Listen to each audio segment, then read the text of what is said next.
good morning. Popped up in my news feed this week that I used to do a Racecar Church on Sunday mornings. It was kind of fun. Came in here, talked about some race car stuff, explained a few things, and had a fun time. So I So it was kind of fun. whoa! I have two computers going. This is great. Sorry about that. So I wanted to kind of do it again. It worked out well. A lot of people liked it. I've had some people ask about it, and one of the things that we've talked about a whole bunch was like kind of race car assembly, building cars, everything like that. And in the last year, we've had a lot of people asking us about some suspension setup. So I figured through talking with those people, when I'm asking, what are you sitting at for squat or anti-squat? What's your instant center? A lot of people didn't quite understand what all of that was. So I kind of figured I'd go over some suspension basics, a little bit about what squat is, anti-squat, percentages, how each of them works. Well, kind of how a small tire radial car is going to be set up. I'm not going into the specifics. We have worked a little bit with some radial cars, even though I don't run radials. We have worked with stuff there. Some big tire stuff, small tire stuff. So I just wanted to kind of go over that today, show everybody a little bit of what happens there, and maybe teach some stuff. I like to teach people. I want to make sure that they know what we know. To an extent, I'm not going to give away all of our tuning secrets and such, what jet sizes I'm running and everything. But if you come over to us and say, hey, I've got a suspension problem, I want you to know the same terminology so we can get you going in the right way. So, just my mother-in-law is on here, Joran. Hello, Joran. Good morning. Thanks for tuning in for church. So anyways, so I got a whiteboard. We're getting really, really fancy today with the whiteboard. The race car. And so, to break everything down, to start with the basics, is you're going to have a neutral line. All right, and everything is going to be based off of that neutral line. Your neutral line, I'm going to turn here, is right there. Okay, if you can't see it, that's the top of your tire, bottom of the tire. That's going to be your basic neutral line there. Okay, coming from the bottom up to the top, there's going to be a lot of different things that come into play there of where your crankshaft and camshaft center lines are, ride heights, everything like that. All of that's in there. We use the Tim McCamus software. You can plot this out and do it on, on a whiteboard, or I've had people show us pictures. They've built their entire car out of cardboard and plastered it on their wall, and then they put all their 4-link stuff, everything on there. That's a different way to do it, but I like using the Tim McCamus software because I can click on there and it'll tell me what's changed. So if I want to drop a bar, add a bar, do anything like that, move anything around, it'll tell me what all of my stuff has changed to, and I can make a decision. So I can try a couple of different things on there. So your neutral line here. All right. Under this, we're going to make it bigger. All right. So we're going to go like this. We're going to go like this. We're going to call this N. We're neutral. Okay. Down here in the bottom part, this is your squat, all right? We're just going to call it SQ. Well, we'll spell it all out. Squat, all right? Above this line is your anti-squat. Now, there's other people out there that call this different things, the rise and the dip and the whatever you want to call it. This is what we call it. Okay, this is what works for us for terminology. So when Al, if you don't know who Al is, he's a guy that looks like me. Actually, I look like him because he's my dad, a little bit older, and he knows the suspension stuff better than I do. I know it pretty well, but he's the guy who can sit there and we put it up on the scales and he goes, well, I'm gonna twist a bar here, do this, and it's gonna move the weight around, and he knows all that stuff in his head. I don't know all that in my head. I do all of our engine tuning and building and driving and all that fun stuff. So when it comes to the track, him and I talk a lot of, I'm going to put this much power into it, make sure it can handle it, or he's going to say, hey, the track can only handle this much. Let's build a tune for that. So that's kind of how that works with me and Dad there. But anyways, so anti-squat and squat, okay? your average floppy tire car, big tire car with wheelie bars, because wheelie bars are cool, right there, is going to sit in this squat area here. And now what that is going to be is where your instant center is at. Now we will address that in just a little bit here. So we're going to mainly talk about like a four-link style suspension, like a chassis car, a back half car, a Ford Mustang, a triangulated four-link, G bodies, anything like that. This is gonna mainly pertain to that. Now, this will also pertain to like a stock style suspension car, say like a 4th gen or 3rd gen Camaro with a torque arm, or even a leaf spring car. Everything is on there, but the pickup points are a little bit different on those. So we're gonna talk about the 4-link stuff here, just for some of the basics. So up top, anti-squat, down low, squat. Okay, so we're gonna anti-squat, squat, down there. Okay, so neutral line.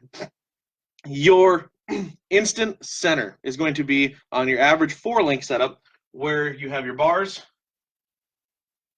We're looking through the tire there. Coming forward. It is the imaginary place where those bars would intersect. That is going to be your instant center. Okay, boom. IC, not ice cream. Instant center. Yeah, Trevor Osinski says he loves the anti-squat. I'll tell you guys exactly why he likes that in a little bit here. So that is going to be where we use everything at. So your instant center, if it's sitting in squat or anti-squat, is going to make a big difference. Now think of it this way. In squat, down below your neutral line, when you see a car like our car or say a pro stock car or anything like that, when they let off the button and that thing hunkers down, that car hunkers down like that, that's squat. It's squatting. That's your best way to figure out or think, is it going to be in squat or anti-squat? When it comes down and it's eating like that and takes off, that's gonna be your squat. A lot of times, every big tire car is in squat. If they're in anti-squat, they're doing something way different and probably not doing well on a big tire. So anyways, let's talk about your anti-squat and where that's used. So take and we're gonna move this around. Same points here. Neutral. Now let's say it's up here.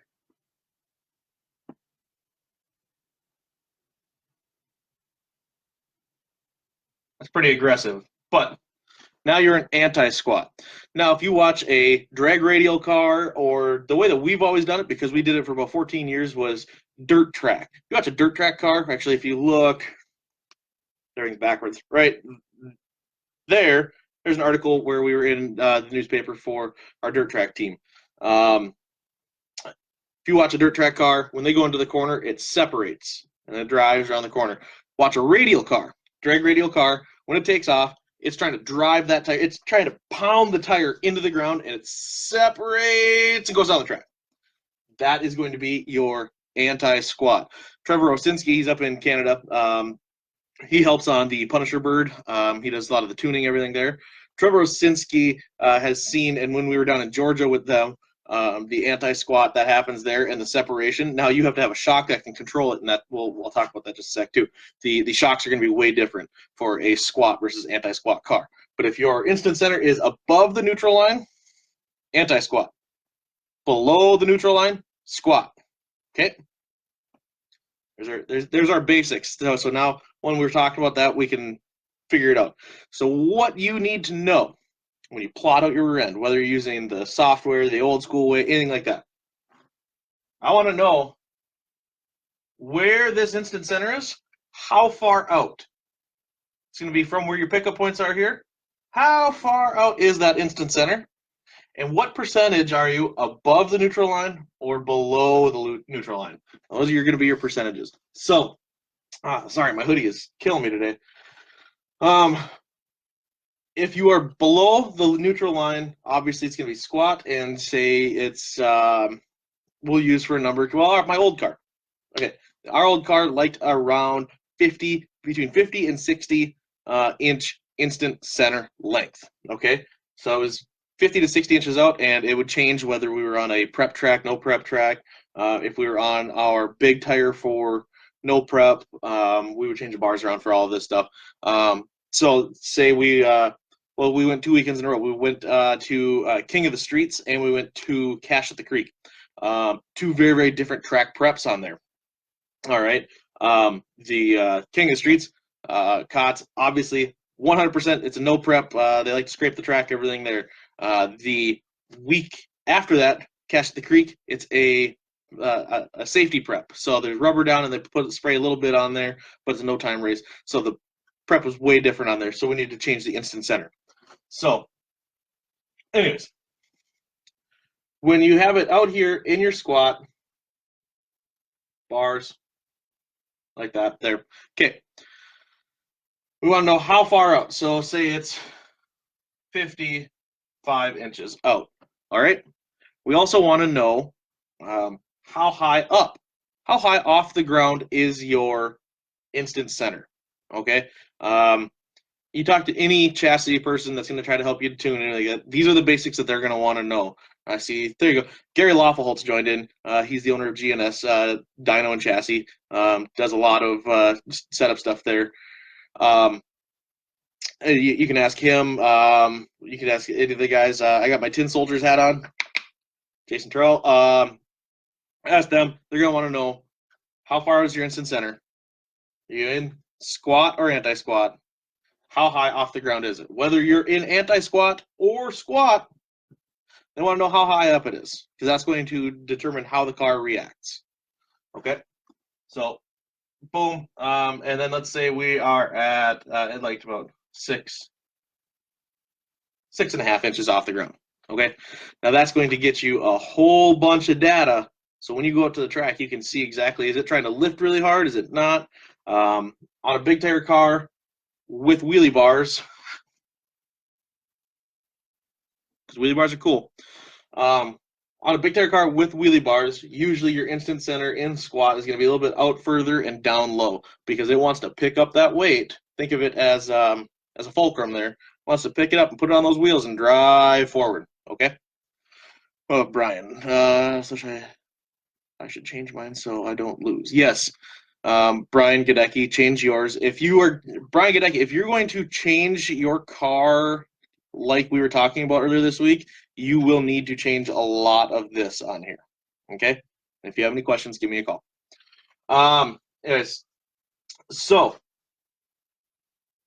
let's talk about a radial car. It's going to be a lot different than this. Actually, no, let's continue on this just for a moment. So when this happens, when you're trying to squat a car, take off, your shocks, you want your compression and rebound. Okay, compression is when you compress the shock down, rebound is pulling it back. Okay, again, these are the terms that we use for our race team and our shop. Some people like to use different terminology, and that's fine. But when we're talking with guys and everything, this is what we use. This is what works for us, and just to get everybody on the same page. So, on a big tire car, in squat, or most cars in squat, you want to have compression. That's going to bring the car down to transfer the weight from the front to the rear, okay? Because you're going to have that instant center. That's your center point there, like that, okay? It's going to bring it down.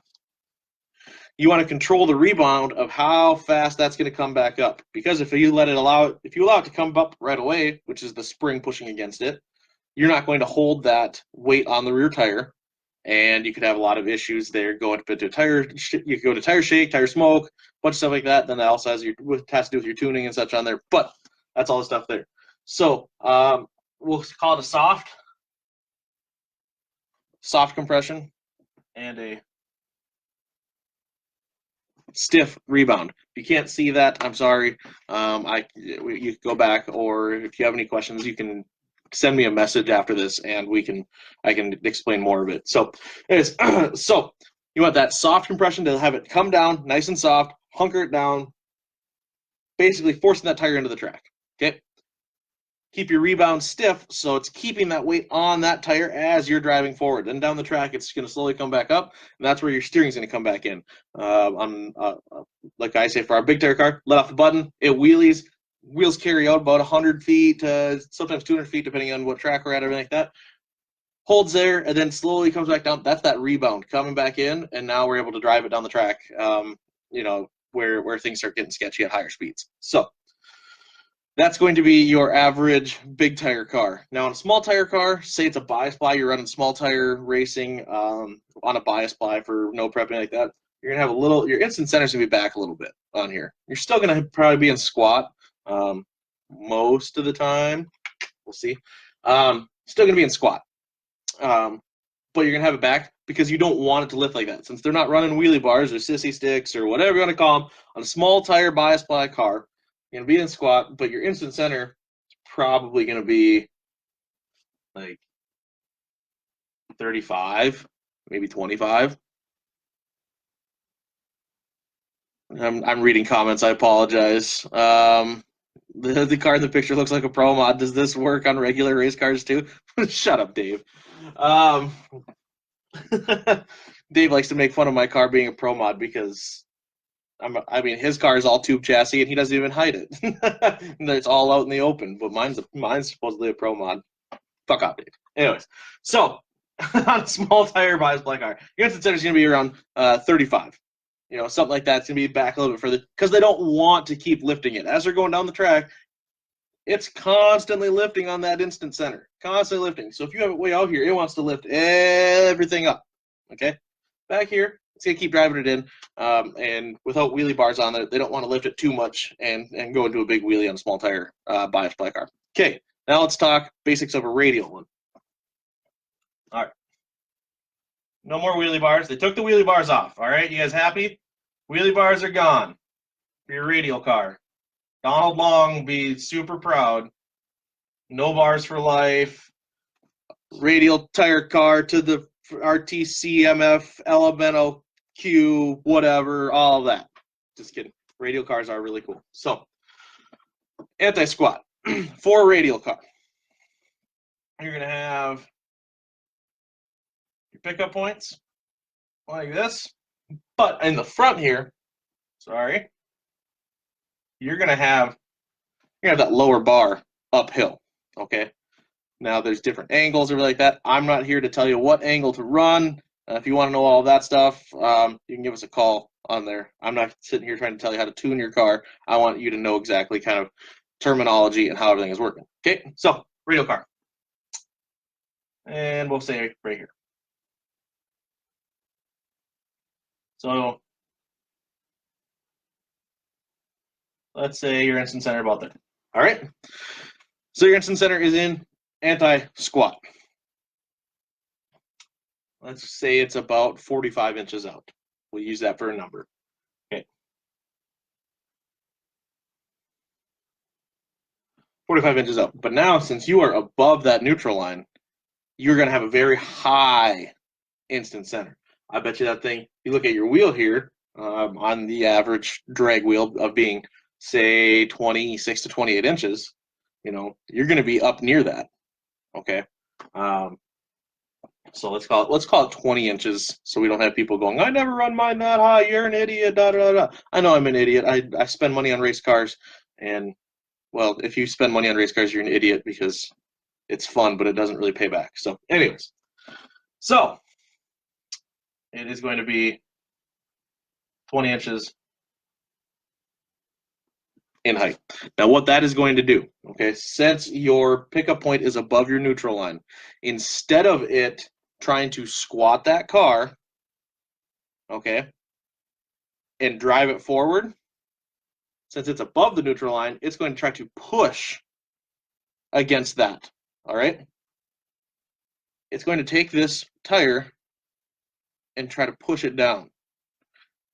You will see watch any Radial versus the World car, X275, MX235, Pro 275,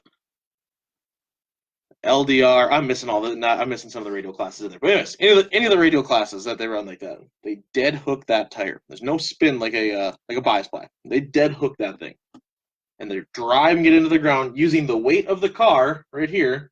As Dave Sash says, the weight of this Pro Mod.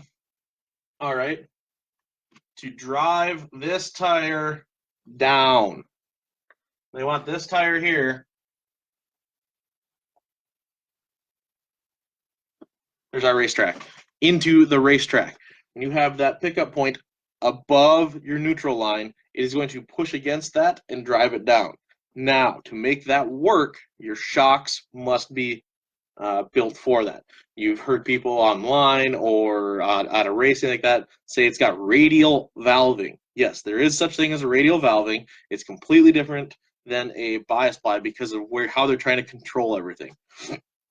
We were down in Georgia this year. A lot of people know that. We were talking with Mr. Mark Mickey and the guys at AFCO. And as Mark said, well, how come you don't have radial on here? And I said, well, because I don't have shocks for it. And he's like, well, I do. I know you do, but I don't have the money for it. So we went down on a bias ply. Okay. So the shocks from a bias ply, like I just talked, where your compression and rebound, you're going to have a soft, this is for bias ply there. Okay. My handwriting is horrible, so I apologize. So bias ply, you're going to have soft compression and a stiff rebound on there. Okay. On a radial, okay, want the opposite. Now, I'm not saying 100% opposite. One second, I'm thirsty. Tim Hortons. If you do not like Tim Hortons, you can leave. It is delicious. It is Canadian. But anyways, so radial. These are shocks. Not shots. My bad. So radial. Compression. Rebound. You want it the opposite of what a bias ply is going to be. Since it is trying to drive that tire down into the ground, lifting the car up, sucking it underneath to move down the track, okay? You want it to extend, which is going to be your rebound. Some people will call it your extension, whatever you want to call it there. Hey, Tony V is here. What's going on, Tony V? So, you're going to want it the opposite there. So, you're going to want a stiff compression, soft rebound. You want it to let it extend, and that's how you're going to control how fast that tire goes into the track. So you can take that rebound and tighten it up a little bit here. You can loosen it up, whatever you want. Say it's a really sticky track, you're down at Georgia or Denton or anything like that. You can put the power to it and get onto it right away. You're going to let that thing extend real fast. Get that tire into the ground and just start beating it up. All right. So for suspension stuff, that is going to be your basics. Now, as I was saying earlier, when I said most bias ply cars, James Livingston, what's going on? James, I'm not talking about tuning of engines. I'm talking about tuning of suspension. All right. James Livingston works down at Nitrous Outlet, and he helped us out a whole bunch in Georgia, which we thank him for. But he also used to run no prep and such down there with a big nitrous engine. Cool dude. If you have any questions on nitrous tuning, call him. Make sure you bring a credit card because he's not cheap. So, there are some bias ply cars that like to use a radial setup. All right. A lot of times you will see that on a no prep type of a deal, where they're trying to drive the tire down into the ground. They're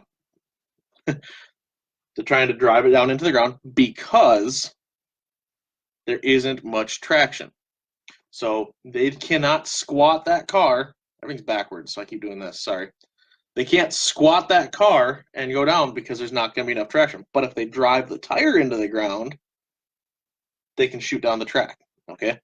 Now, not all of them are doing this. I'm not going to say, oh yeah, boosted GT and and all these people and are doing this. No, I'm not going to say who's doing it. If I do know who's doing it, like that, because that's their secrets there. But from going to the races, there are people who do set up their car like a radial car on a bias ply tire on a no prep to get it down the track. It works. It all depends on the track and how well you can tune that car. A lot of times on a radial style like this, the power comes in very, very fast. Like on a nitrous car, how we want everything in before the 60-foot. A lot of times you'll see the guys that are a boosted car, a turbo car with a radial style setup like this. You'll see those guys. Leaf spring stick car, no.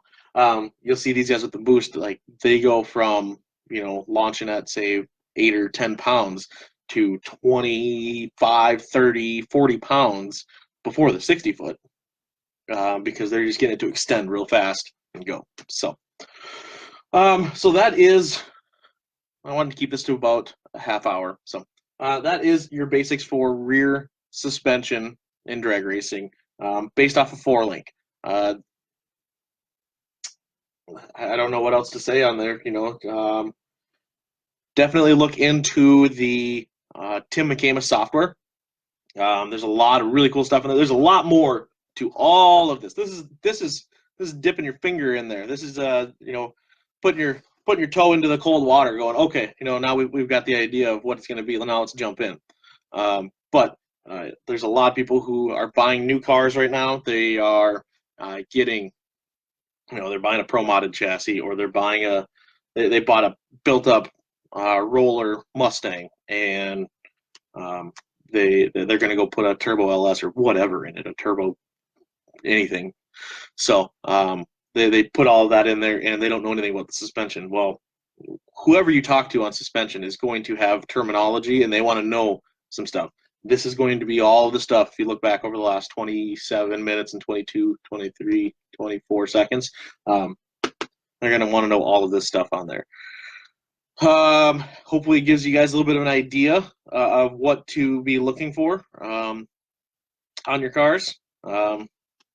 We can talk about front suspension. We have a little bit of time. Let's talk about front suspension. Why not? I've got a rag here. Awesome. Wow. All right.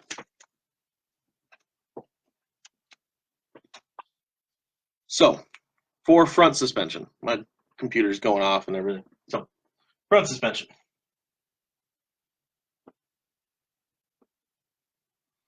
Let's say we'll go with an easier one. I don't like that tire. It was gonna cause a lot of shake. There we go. Okay. Let's say it is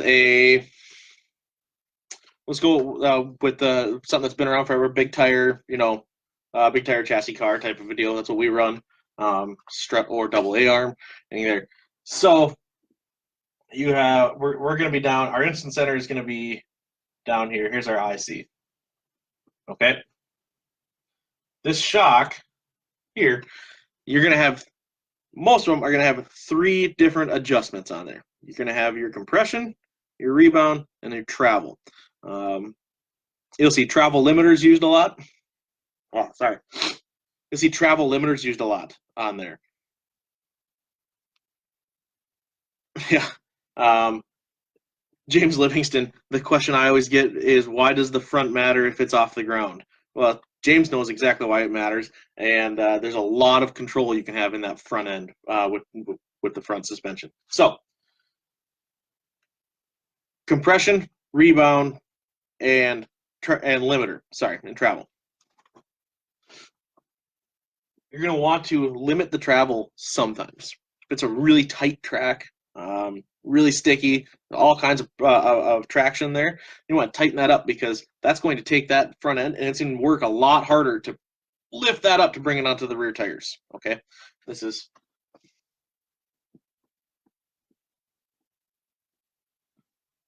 big tire. Now if people are tuning in, they're not going, oh, what are we talking about on there? This is going to be not a big tire. Front suspension. We already talked about rear suspension. So the travel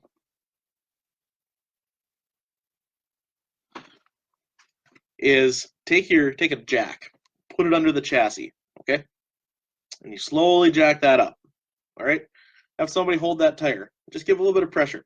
It's going to be the amount that the chassis moves. All right? Take your tape measure on the chassis there when it's sitting static until when that tire finally cracks off there, when it starts to spin and it's off the ground. Okay? That's your basic travel. How to figure out your travel is that right there. So we will take our front end off, like that. We'll put a tape measure on there. We'll jounce it, which means kind of give it a bounce, make sure all the suspension has moved around and settled and everything like that. Put your tape measure on there at one point. You jack at the same point every time, measure at the same point every time.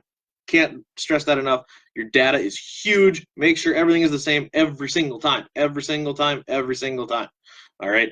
Because if you're measuring off of one tube here, say your chassis here, like that, okay? And you're measuring here one time. And now you're measuring off of a piece that hangs off of the chassis, and you're measuring it here another time, okay? Well, if you're measuring and the chassis is doing this right all, now it's a completely different measurement, okay? You've added the length of that as a fulcrum on there. So measure the same point every single time, every single time, every single time. Okay, anyways. So that's going to be your travel. Okay, so write it down, put it in your data book, everything like that. Figure out exactly where your travel is going to be. That's your step one.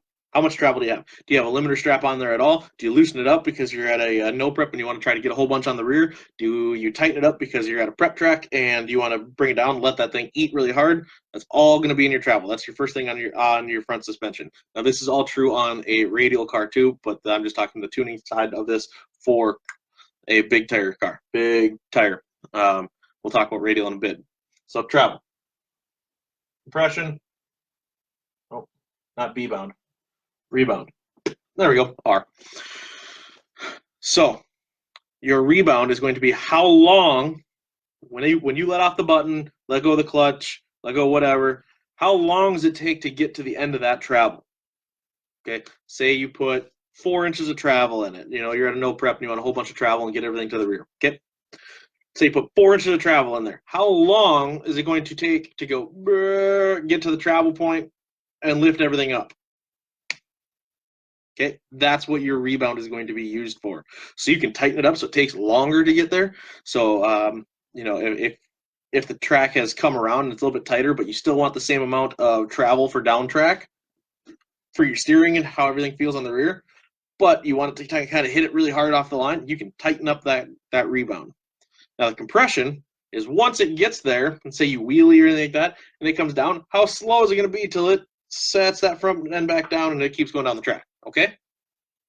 Pretty easy. So that's how you're using your compression and rebound on the front in conjunction with the rear. So the rear, you want it to squat on a big tire car. So we have a soft compression and a stiff rebound to hold it there. But then how long is it going to take to get to the droop or the travel in the front? And then once that rebound is coming up here, how is that compression up front? Is it going to hold it there like that? Because you can have a really stiff compression up there. So it's just going to try to hold it. Now, is the car going to do this and the front end's not going to go down? There's all those different tuning ideas on that. Okay.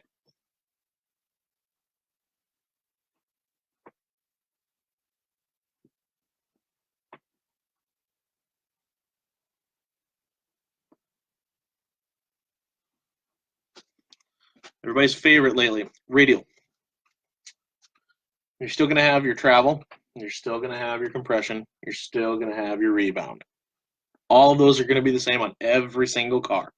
But how they're used for the type of car you're racing is going to dictate how those 3 things are used.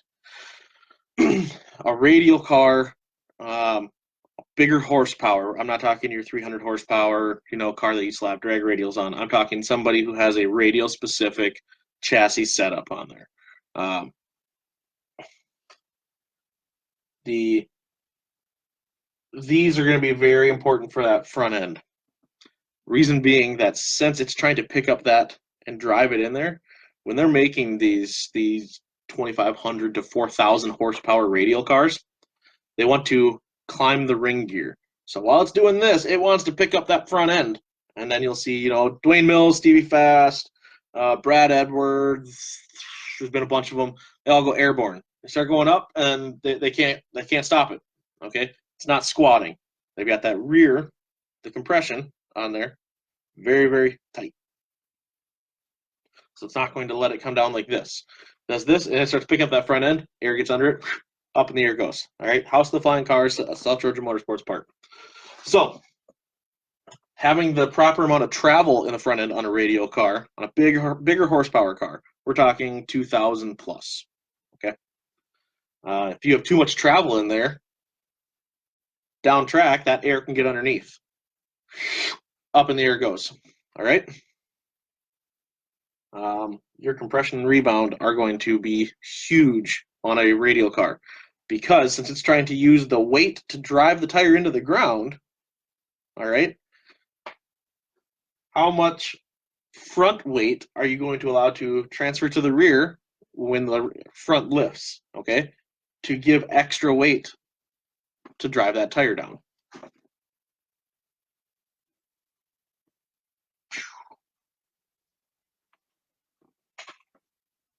Okay, that's going to be your fine tuning on a radial car, higher horsepower, like a ProCharge deal, big nitrous, big cube nitrous deal. Turbo, obviously, they make a big power because they're cheaters. They don't have to turn anything, so their exhaust does all the work. Good for them. Just kidding, I like you guys, but so that is going to be on a radial car. You still want to give it travel to be able to get weight to the rear, and that's why radial tuning has become very, very finicky on a lot of these cars. When you're getting all of that power down, and do we give it a little bit more travel to put the weight on the rear, then how fast does it get there? We don't want it to get there too fast because then the wind can start getting it down there. So they'll slow it down so it happens later on down there. So a lot of that is very tricky to make sure that the cars don't take flight, but also have enough traction to get down the track without using traction control and all that crap. So anyways, I went a little bit longer than I wanted to, but we covered squat, anti-squat, instant center, 4-link. We covered a radial style rear suspension setup. We covered a big tire / bias ply rear suspension setup, and we also covered front suspension setup for both radial and a big tire deal there. These are going to be just some of the basics and a lot of what you're using for terminology. Now, a lot of you guys, your football teams are no longer playing, and that's fine. And you're like, okay, it's time for race season. What should I do for race season if I'm not changing much, or maybe I put new shocks on or anything like that, or I put new doors on or anything? Best thing you can do, if you haven't done it already, go get this information, get a book, and write that down. I'll Van Wilder, write that down. Write down what your rear shock settings are at. If you have an adjustable shock, whether it's an AFCO or a Santuff or a Viking, or a QA1, sell all of them and get an AFCO because they're the best. I'm just kidding out there. We're sponsored by AFCO. I love them. To me, I do believe they are the best. But any of those. Anyways, write down what your shock settings are at. What we like to do is go full tight. Go all the way tight, all right, on there. And then count how many clicks it is where you are at, okay? So say if you have 24 clicks on there, you're sitting here, count it. 1, 2, 3, 4, 5. How many clicks does it take to get to full tight? Write that down. So it's full tight minus 7. Okay, so you got a pretty tight shock. Then go to your rebound, and it's full tight minus 19. Okay, cool. Write all of that down. That's all information that you can use, later on down the road. And you don't have to think about it. What did I do here? What did I do that? I can't remember where I'm at. All of that helps out. Same on the front. Take a jack. Put it underneath there. Find out what your travel is at. If you have a limiter on there, those holes may be, say, a 1/2 inch apart, but they may change the actual travel more or less than a 1/2 inch. Usually more. Just because the tire's further out. Okay, if your tire's further out here and that limiter is coming out, it's limiting here 1/2 of an inch. Out here, it may move too. Who knows? Maybe you got a really long arm on there. There's no way to know. So, like I said, if you're not going to be watching football because your team is done or you're a football fan, you're just going to watch anyways, you're looking for something to do in your car, go write all this out. Watch this video again, that's fine. Write all of this down so that way you have an idea of where you're at. If you need help on figuring out where your instant center is on your 4-link car or whatnot, plot it out. Measure it. You know, I mean, we can get you real close on just some basic measurements. And it all helps out. John is here. John's from up in Canada. He was just racing out Streetcar Super Nationals with his twin turbo truck, and he learned about some chassis setup out there as well. He was going down the track at like, I don't know, John can correct me, but he was at like 190 mile an hour, 200 mile an hour, and the thing power wheelied up in the air like that.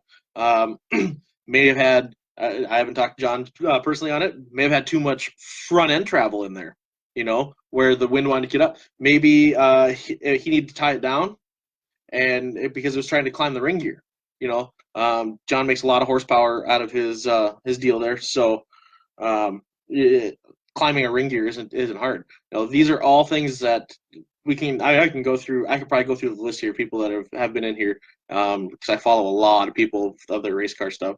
You'll see me at different tracks where I'm standing on the starting line. Me and Al are there watching, seeing what these cars are doing. I'm not doing it to try to figure out like. I'm not doing it to figure out like, oh, what are they running for their suspension and anything like that. I'm trying to see like, hey, if they're having a problem on here, that's a big tire car and they're doing this. Okay, that's going to tell me a little bit of what the track is doing. I'm not going, you know, like, oh, well, they need to do this, or I'm not trying to, you know, pick apart every car. But we like to watch what all of them are doing so we can read what the track is doing. Jamie Dolph, do you consider torque arms similar to 4-link? Jamie, no, they're similar but different. You know, there's a lot of differences on the 4-link versus the torque arm. We can talk about that at another time, because torque arm, 3-link style setup, and leaf spring setup, they're different. They work very well, but the way that you plot them out is going to be a little bit different on there. Paul Randall, loose front end at speed is sketchy as hell. White knuckle, yes, loose front end at speed is very, very sketchy. It depends on what kind of speed. You know, if you're doing a lot of 660 stuff, you're doing like 145 to 165 mile an hour. It's not as bad. You're accelerating very, very fast, so you get to that sketchiness really, really quick. But say you have a loose front end and you're doing, you know, say you're doing quarter mile, and you're doing like 190, 200 mile an hour in the quarter. The sketchiness definitely gets there at the high speed, but it takes longer to get there. So you're further out, and then all of a sudden it gets really sketchy at the top end. But since you've had so much time to gather everything up, it's not as bad. So yeah, loose front ends can be very, very sketchy. So, okay, guys, I've talked enough. If you have any questions, like I said, send me a message. You can send me a message on my personal page. You can send me a message on our Bad Influence page. And we're always willing to give you some information. There's a lot of guys in here we've helped out. Torque arm F bodies. What's the fastest ever? The fastest ever torque arm car? Ah, man. I know personally that the what is it? The Firebird from up in Canada. He's down south now. The Punisher Bird. That's a torque arm car still. It's still stock rear suspension, and he's been 14s, something like that. On a like 315 or 275 on 275. We've done 14s, so that's pretty quick. But then you've got guys like Tony V who run small tire no prep, and I believe he's still a torque arm. I don't know. I can't say that for sure, you know, but I believe he is. And you know, they're no time stuff, so there could be guys that are faster than that. Matthew Rower, that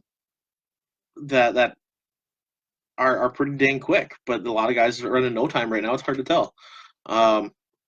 Now, a lot of those are going to be like an aftermarket torque arm, torque suspension setup, like a Racecraft deal, where it's not going to be your factory long arm torque arm on there. They're going to be shortened up because a lot of those guys are at small tire. If you go back and remember, on a radial car, small tire deal, your instant center likes to be further back up over here. Okay? I can pronounce your last name right. So on something like that, they're gonna run, your torque arm on a factory third gen, fourth gen Camaro, really long. It's up here by the transmission, okay, where the pickup point is. You're gonna want something probably back in here and up higher on a small tire. So we can go over that another time for stock suspension stuff. This is, like I said, all for like so. Anyways, I'm done talking. Thank you guys. Like if you have any questions, shoot them over. You can keep commenting on here, and I will answer them on there as well.